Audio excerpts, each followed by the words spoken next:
All right, welcome to the last day of the challenge. I'm so excited that you've made it this far. Today we are covering one of the most important pieces of running your ads, which is making sure that you're spending money on what's working and not spending your money on what isn't working. So today we're going to dive into how to determine if your ads are effective, how to take a look at what placements are working, which images are working, and anything else that's important to you. So what we're going to do is jump into Ads Manager. Reminder that you can always go to business.facebook.com and then go on over to your Ads Manager account. And what I'm showing you today are some ads that are running for a client of mine. And I'm going to first walk through with you. When taking a look at this data, how do I know what's working? How do I know what I should be spending my money on? And we'll just take it from there. So this client is running some ads for a local event, and you can see that we've had a total of 18 event responses. Our goal was to get people to RSVP for the event, so that's what we are taking a look at. You can see here that I have two different verbiages. I've got basically ad copy 1 and ad copy 2, and then I also have two different images as well. So there are a total of 4 ads running. You can see that here are the number of event responses they've had, and what I'm concerned about is which one is coming in at the best cost possible. All right, so before I go ahead and start analyzing this data, I generally like to take a look at the performance and clicks columns. You can sort it by a whole bunch of different columns, and you can even customize them by clicking on customize columns. Like if you know what's important to you, maybe it's number of ads to cart and number of purchases, or maybe it's number of people who have filled out a contact form. Whatever it may be, you can customize it there if you'd like. But for me, performance and click typically works pretty well. So I have it open to performance and click now. All right, so I'm taking a look. We've got 18 responses. On average, responses are costing us 84 cents. Now what I'm going to do is take a look at what the cost per result is. So how much is it costing me every single time someone RSVPs? Do you see with this event response, we've only had one and it costs $159, whereas all of these others are well under that amount. So that's telling me that this ad is not worth running because of the fact that I could get 2 or 3 of them for the same price with one of my other ads. So I'm going to turn that one off. I'm going to take a look at the others, see if anything else jumps out at me. I just sorted it here.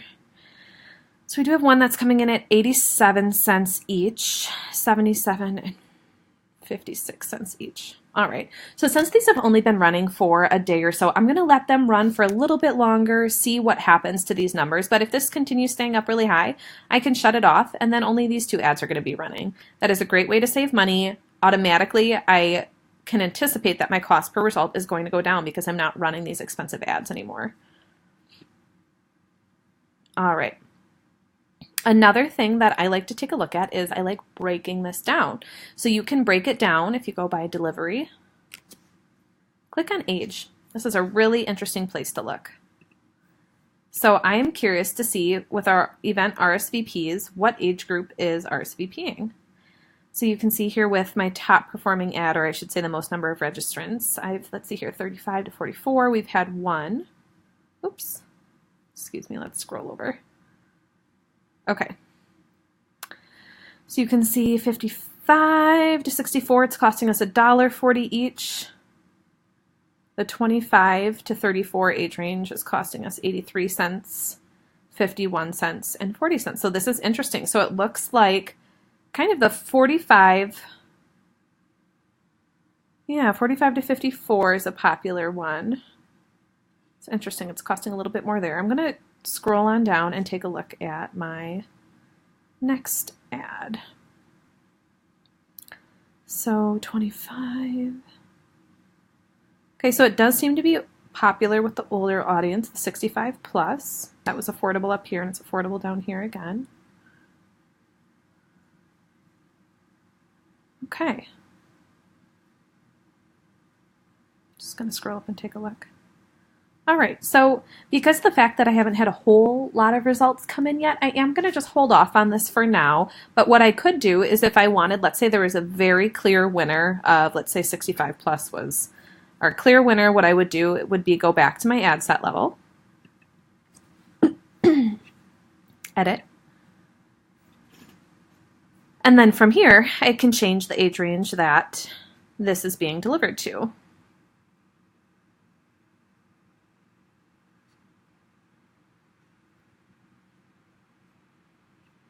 Here's my audience, and I could go ahead and tweak this. I'm not going to do it right now just because I don't feel like there's a whole lot of information. These just started a couple days ago, so I'd feel more comfortable just waiting. See how the next couple days go and then revisit them. Similarly, you can also do this for gender. I can see how many women and how many men have RSVP'd. Now, there have been less men, but they're also more affordable. So that's something that's interesting to take a look at. If I want to see it by ad, I can do that too.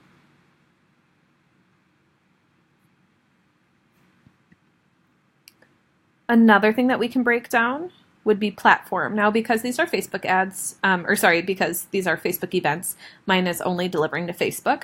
But if you break it down, you can actually see Facebook and then Instagram as well.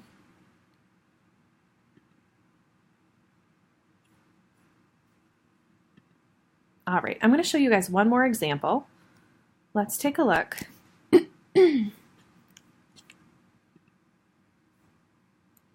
At another campaign that I've running. I'm going to remove my breakdown so it's a little less confusing. And then I'm going to open up my columns to performance and click. Okay.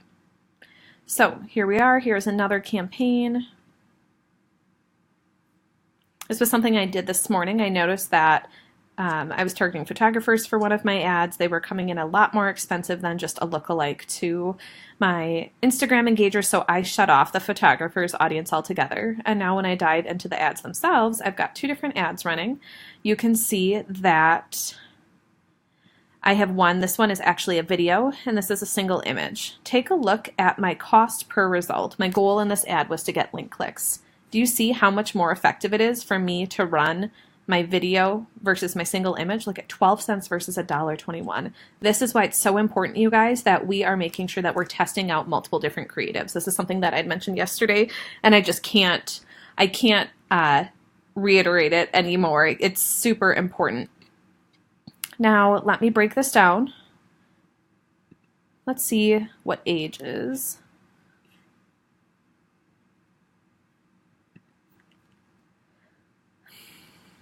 All right, cost, and you know what? They're all basically, they're within pennies of each other. So I'm not going to play too much with the age range because, again, my goal was link clicks, and you can see here that the cost for link clicks was between 11 cents and 16 cents, which I'm absolutely okay with.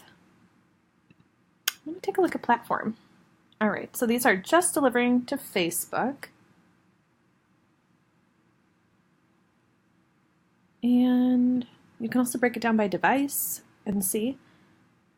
Okay, so iPhone and Android, they're coming in at about the same cost. I'm going to leave both of them on. Sometimes you'd be surprised to see that one will do better than the other depending on your market. So again, these are things that you can go in and tweak. Let's say that iPhone was doing a lot better. It isn't, but let's just say it was. I'm going to show you how we would tweak that. Most all these changes will happen at your ad set level. You'll go on in.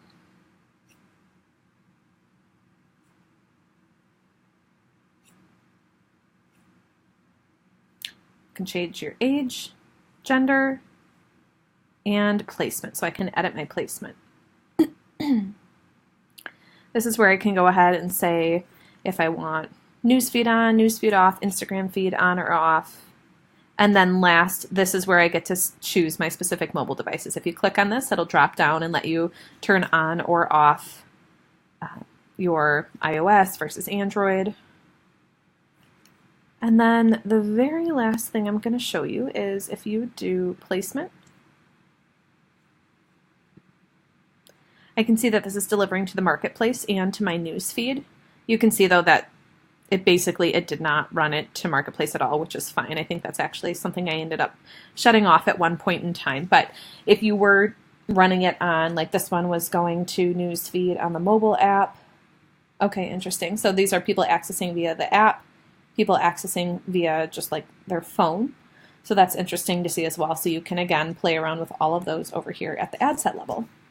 So I hope this was helpful. You can see that it is a rabbit hole, and you can break it down by so many different categories here, but it's important to be making sure in summary that you're testing out multiple images and that you're keeping tabs on this. I would recommend letting your ads sit for about a few days at least before making any tweaks, because every time you make tweaks, it actually resets the learning process. And so you want to let Facebook learn and gather information as long as they can before you're going in and making any tweaks.